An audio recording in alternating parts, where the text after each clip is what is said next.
Abbott, what time is it? It's time for the Abbott and Costello Show. We're on the air for ABC here in Hollywood. Well, what are we waiting for? Let's go with the Abbott and Costello Show.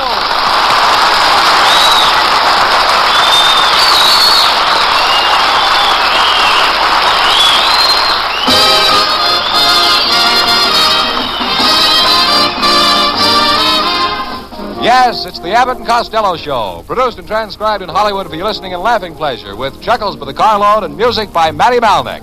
So hold on to your chairs, folks, for here they are, Bud Abbott and Lou Costello. Hey, Abbott! All right. Stop that noise. I saw you rushing down to the studio tonight. Why were you pushing your bicycle? Oh, Abbott, I was so late I didn't have time to get on. But I got other worries besides that. My Uncle Tom is in bad shape, and it's all on account of the election last November. What do you mean? 16 years ago, he said he'd let his beard grow until the Republicans elected a president. Now he's got to move out of Glendale. Why? His beard is slopping over into Cucamonga. That's what I like about your relatives. There's something always going on. Oh, yes. My Aunt Alma is suing the Patterson newspaper for slander. When she got married for the 5th time, they put the wrong headline under her picture. What did it say? Old power plant resumes operations. And Alma ain't gonna like it. You won't, eh? So she got married again, eh, Lou? Yeah. Well, that's what you want to do, get married. I proposed to a girl today, Abbott. I walked up to this beautiful girl and I said, "Will you marry me, Jake?" Huh? The girl's name was Jake. When I'm looking for a wife, any girl that will marry me is Jake with me. I can see why you never get a girl. You don't know the first thing about girls. That's so. When I was a sailor in the Navy years ago, I had a hula dancer tattooed on my chest, and I could make her dance just by flexing my muscles. Can you still make her dance? No, all she does now is sit on my stomach. That I believe. I don't think you were ever in the Navy. Oh, I don't know. I was. I came back from Europe on the Normandy. The Normandy? The Normandy has been sunk for years. It has? No wonder the bread was soggy. Get him out, kid. Get him out.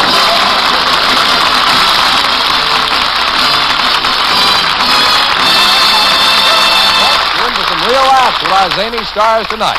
But before they continue, listen to this. See if you can answer this question. The motion picture Summer Holiday, which starred Mickey Rooney and Marilyn Maxwell, is adapted from a comedy which was a hit on Broadway 15 years ago. What comedy was it? Well, on Break the Bank, heard Friday nights over most ABC stations, a jockey's wife was asked that same question. And when she correctly answered "Ah, Wilderness," she won the largest cash prize ever offered on a radio quiz program, $9,020. You can well imagine what an exciting moment it was for the contestant, for the people in the studio, and for the folks listening. You can enjoy the same excitement each week as contestants try to break the bank, a bank that's always worth at least $1,000 and often much more. Yes, you can be sure of the tops in quiz entertainment when you listen to Break the Bank, emceed by personable Bert Parks. Hear it again tomorrow night when it's broadcast over most ABC stations. And now back to ABC's Abbott and Costello Show.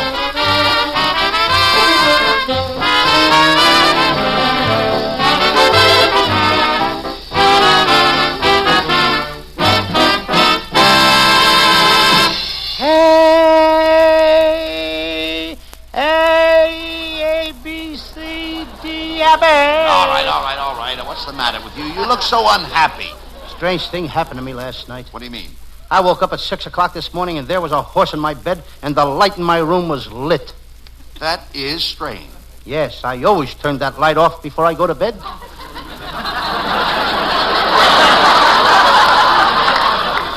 Well, never mind that. Why were you arguing with that traffic cop outside the studio? He gave me a ticket and took away my driver's license. What for? Driving my car 15 miles an hour.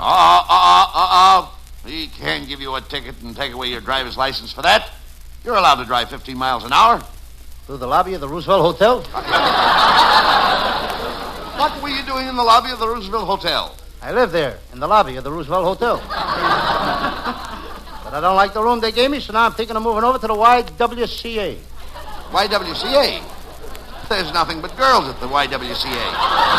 Anything will be better than the room I got. Costello, they have very nice rooms at the Roosevelt Hotel. Yes, but they gave me one of those rooms with an adjoining.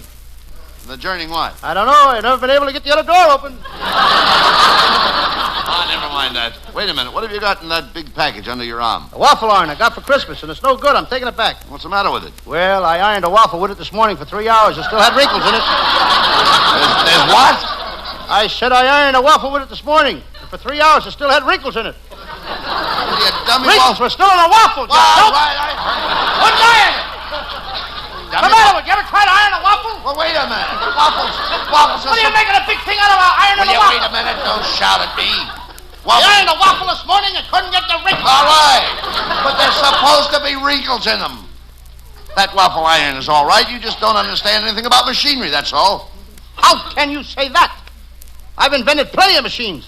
Right now, I'm working on a machine to make a new type of shower curtain. What kind of a shower curtain? I call it the hostess shower curtain. How does it work? Well, if the hostess is entertaining and she wants to take a shower, she just pushes a button. The shower curtain becomes transparent, and she can see how the guests are getting along in the living room. Don't laugh. Don't laugh. Don't laugh now. There's only one thing wrong with it. What's that? The guests can also see how you are getting along in the shower.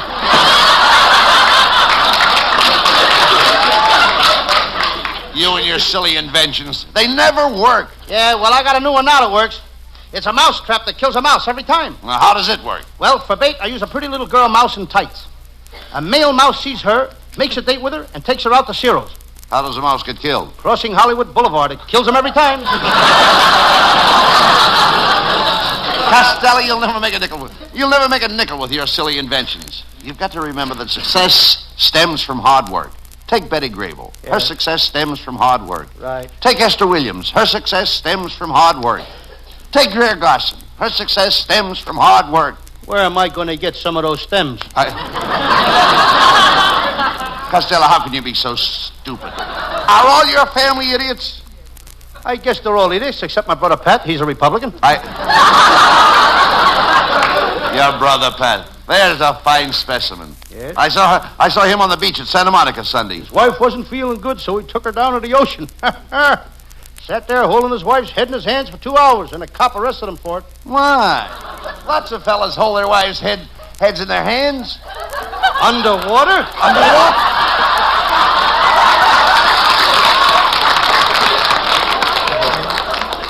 Well, never mind that. Where did you go Sunday? Where did I go Sunday? Yeah. I went to Cucamonga to see my new girlfriend, Messy Myrtle. Messy Myrtle. What a girl. Every time I go to see her, she gives me peanut butter. Sandwiches? No, just peanut butter. That's why they call her Messy Myrtle. Messy Myrtle. What do you see in that girl anyway? Well, she's a very brilliant girl, Abbott. She's studying chemistry in college. She invented a drug that will stop a man from smoking, make him quit biting his nails, make him quit drinking, and make him quit going out with girls and cure all his bad habits. Well, that's marvelous. What is the drug called? Poison.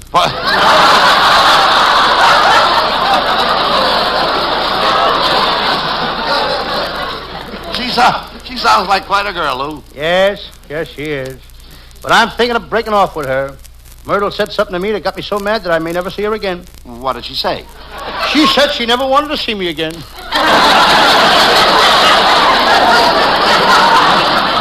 But I don't have to worry about Myrtle. I got a new girl. She's beautiful. She's a hat check girl.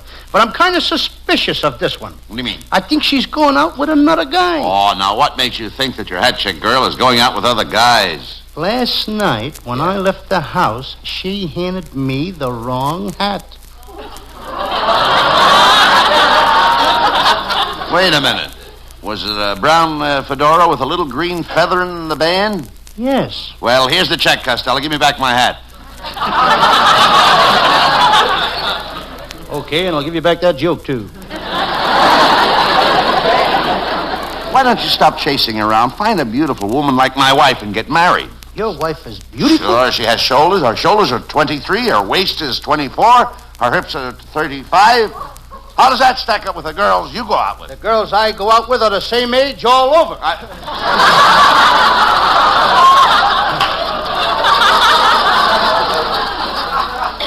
No girl who had any sense would go out with you at all. You don't know how to treat a girl, Lou. Maybe not, but I'll say one thing. When I kiss a girl, She knows she's been kissed. How does she know? I leave a note.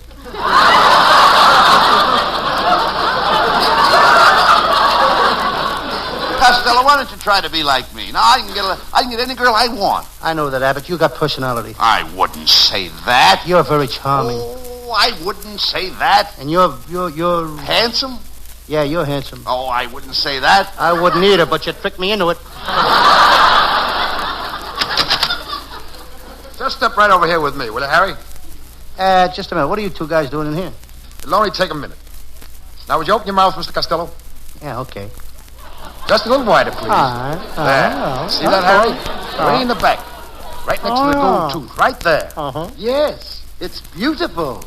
All right, Mr. Costello. You can close your mouth now. Thanks a lot. Wait a minute. Are you a dentist? No, I'm working with the architect that's remodeling the White House. I was just showing my friend where Truman's new balcony is going to be.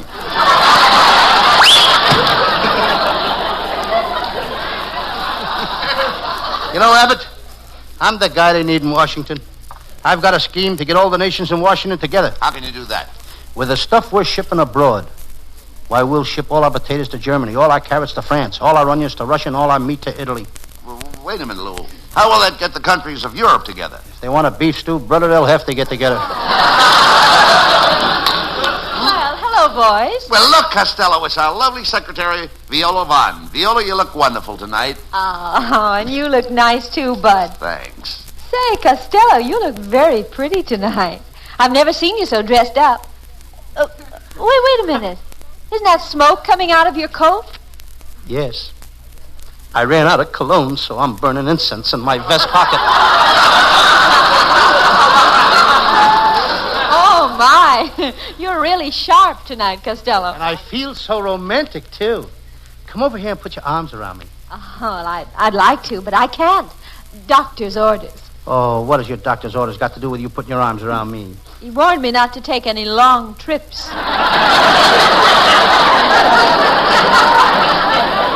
Viola, why don't you have a date with Costello and get it over with? You've been stalling him around for weeks. I'd like to, Bud, but I can't. Tonight I'm going out with Gregory Peck.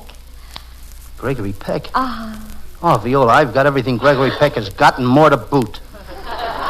I know. It's too bad I've got on open-toed shoes. I don't get it. You don't get it? No, I don't get it. You would if she didn't have on those open-toed shoes. Now I get it. Viola, what do you see in that guy, Gregory Peck? Oh, just thinking of him makes me feel good. Why, once when I had the hives, I thought of Gregory Peck, and that made me well. Don't you ever think of me? What do you think gave me the hives?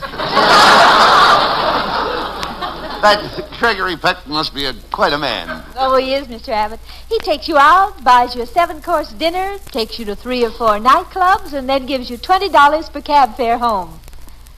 Looks like I'll have to get a date tonight. With Viola? No, with Gregory Peck. Costello. Yes. Costello, if you'll go out with me tonight, I'll give you cab fare home. How dare you? What's the matter, Costello? Viola, do I look like the type of man that would accept money from a beautiful girl like you? Do you think that I, Lou Costello, would allow a gorgeous creature like yourself to pay my cab fare? I do. And you're so right.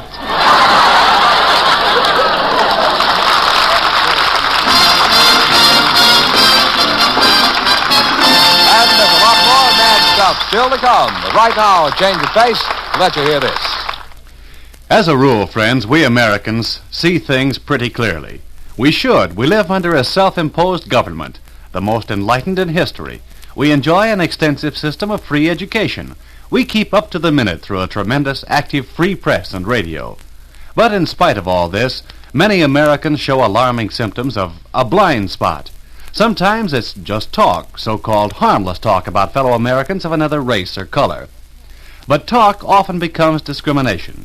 People suffer, are denied economic opportunities, subjected to indignities and insults, and sometimes reason gives way altogether. Emotions take over, and the result is violence. See through this blind spot. It's un-American. It doesn't make sense to judge a whole group by the failings of one or two individuals. The only fair way to judge each individual is as an individual by his actions and by his character. See through these blind spots. They're un-American. And now back to Abbott and Costello.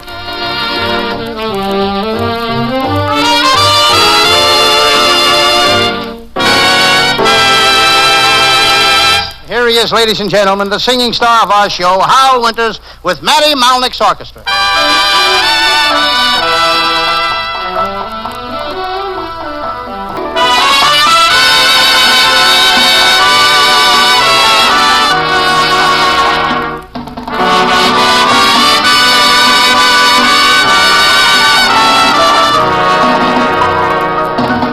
And the world others woo, I can find loving you, and so here I'll stay.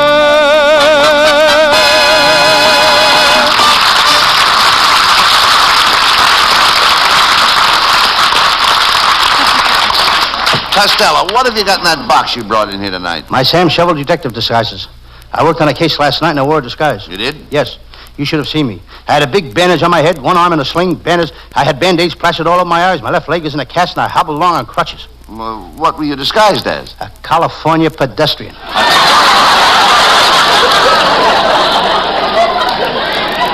What is your Sam Shovel detective story for tonight? It's a very interesting case, Abbott. I call it the case of the nephew who gambled away his mother's sister's salary, or he lost his aunt's pay.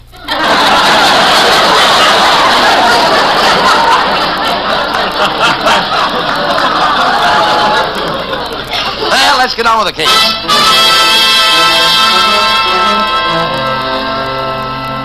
Yes, I'm Sam Shovel. Sam Shovel, private detective. I never forget a face. I'm walking down the street to my little office. Suddenly in the crowd, I notice a woman. She's got a familiar face. I follow her. I decide to question her. Madam, aren't you Sadie the shoplifter? No, Let's look at your profile. You're Connie the counterfeiter. I am not. That's funny. I never forget a face. I know. Are you Polly the pickpocket? Stop this foolishness, Sam. I'm your mother.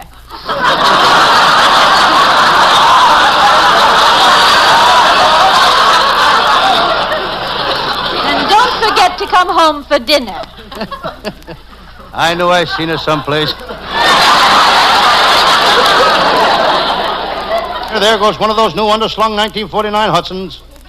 That car is built so low the California drivers are having trouble with them. They gotta jack them up before they can run over a pedestrian.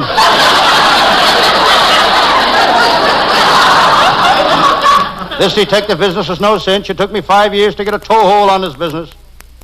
I still ain't making any money. After all, how much business can you toe hole? I spent a lot of money on equipment. I just bought a new silencer for my gun. I think I'll put it on the gun and try it out.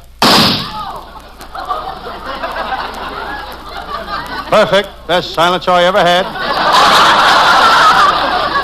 Suddenly my phone rings. Sam Shovel, private detective talking. Hello, Sam. This is Hyman, the stool pigeon, talking. Say, Sam, how would you like to lay your hands on the biggest mob of crooks you ever seen? Herman, that would make me famous. Are you sure I can do it? Sam, it's a cinch. Good. I got positive information that 1,500 crooks is going to be in a certain building tonight. Good. What's the name of the building? San Quentin.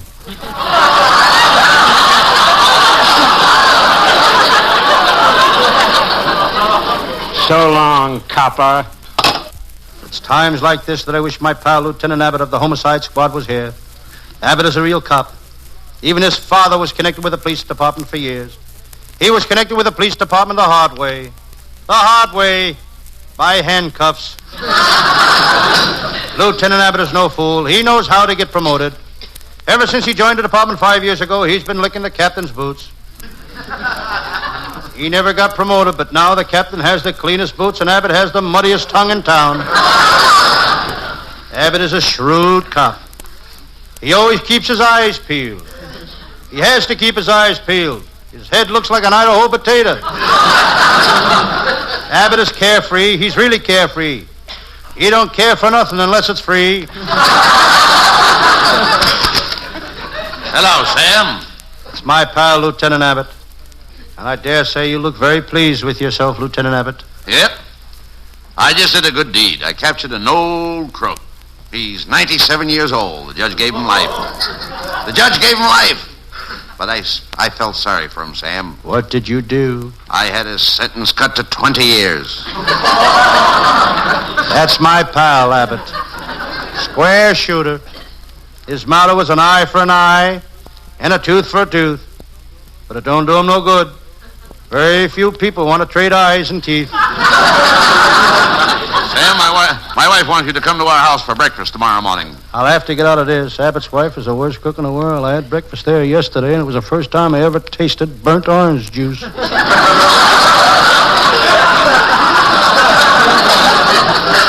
why do you always belittle my wife? Why, when I married her, she was considered the catch of the season. You're right, Lieutenant. And she's still the biggest barracuda on the coast. Never mind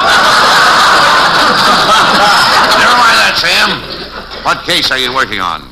I'm after Marlowe, the crook with 1,000 disguises. Every time he pulls a job, he wears a different false nose. Then he pulls it off and throws it away. He's used so many false noses, he forgot what his own nose looks like. Yesterday, a terrible thing happened to him. What? He pulled off his own nose and threw it away. Have you ever seen him? No, but I got his description. He's 6 feet 11 inches tall, weighs 400 pounds. He's got light blue hair and his nose is missing. But how will you know if you see him? He wears loud neckties. And he's a dangerous man, Lieutenant. And before I start after him, I got to get my gun fixed. What's the matter with it? The jelly beans keep falling out of the handle. Sam, how would you like to go with me to Mexico and capture Senorita Lolita, the famous jewel thief? Here's her picture. She's beautiful. She's gorgeous. She's... Cut it, Sam. She's a thief. Yeah. She just stole a $5,000 mink coat. I'd like to get my hands on that coat. She's got $50,000 in stolen money in her safe. I'd like to get my hands on that safe. She's got $90,000 in jewels hidden in the top of her stocking. I'd like to get my hands on that safe.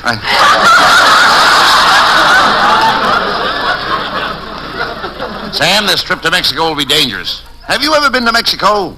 I used to fight bulls in Mexico. I was an out-of-door. You mean a matador? I took one look at the bull and I was out the door.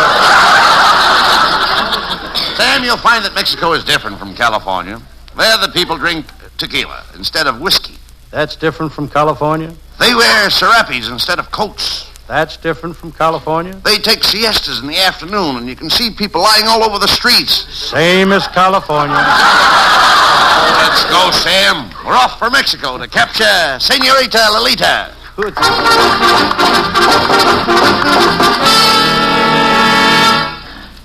There we were in Mexico. Lieutenant Abbott insisted we stop at the Caliente racetrack. What a gambler. Abbott is a real plunger. He's known as the biggest plunger in the police department. He's never bet any money, but he's great at cleaning out stuffed sinks. We left the racetrack and started tracking down Senorita Lolita. Senorita Lolita. We walked for hours. Sam, we're lost. Knock on that hacienda door and find out where we are. I knocked on the hacienda door. The door opened, and there stood the most beautiful senorita I've ever seen. She spoke. Saludos, amigas. Hey, little fat one. Would you like a kiss?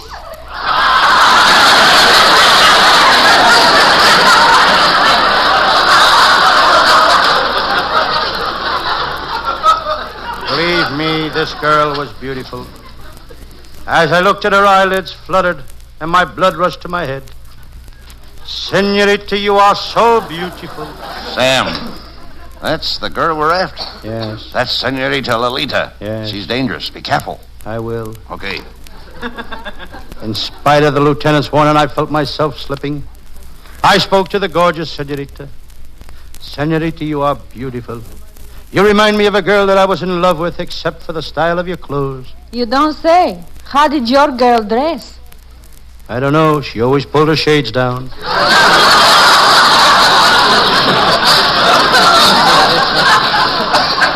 But you are more lovelier than she was. I think you're the most gorgeous creature. Sam, please. I tell you, this woman is dangerous. The department has already sent 3 detectives down here to arrest her. Not one of them have ever returned. Senorita, where are all those 3 detectives? What have you done with them? I had them locked in my patio. What have you done to them? Nothing. I feed them good.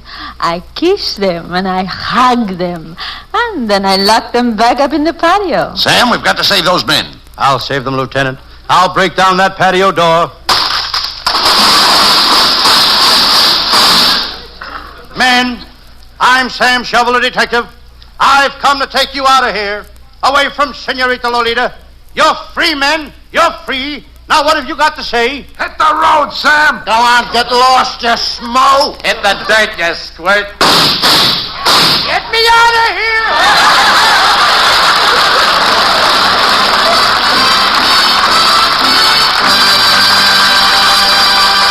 The boys will be back for a curtain call in just a few seconds. The time it takes to tell this. The saying goes that most fat men are good-natured. There are people, though, who say they have to be because they can't fight and they can't run. But Brad Runyon is one fat man who's done a lot of running and more than his share of fighting.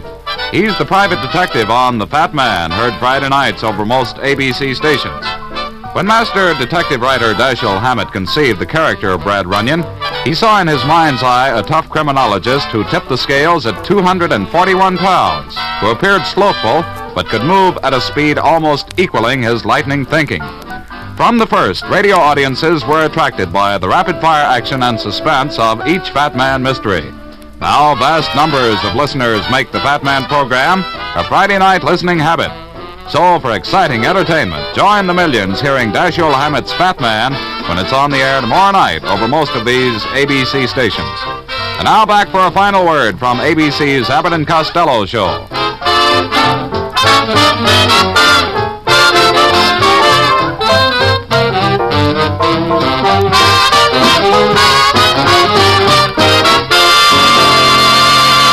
Well, Costello, what will be your Sam Shovel detective case be for next Thursday night? Well, it's a very gruesome case, Abbott. I call it the case of the drowned crook who, when he held up a saloon to get some beer, or the bartender gave him both barrels. Don't miss it, folks. Our writers are working on it now. Yes, that they are. And our writing staff is headed by Eddie Foreman, Paul Conlon, Pat Costello, Martin Raggaway, and Leonard Stern. And our vocalist is Hal Winters, and our show is produced by Charles Vander. And we'll all be looking for you next Thursday night. Good night, folks. Good night, everybody in Patterson. Good night, and we love you all. Good night to everybody. Good night, Mother. Listen each Thursday night at this time for another great Abbott and Costello show, produced and transcribed in Hollywood.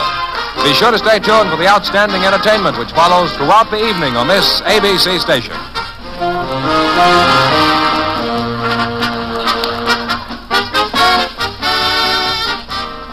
This is ABC, the American Broadcasting Company.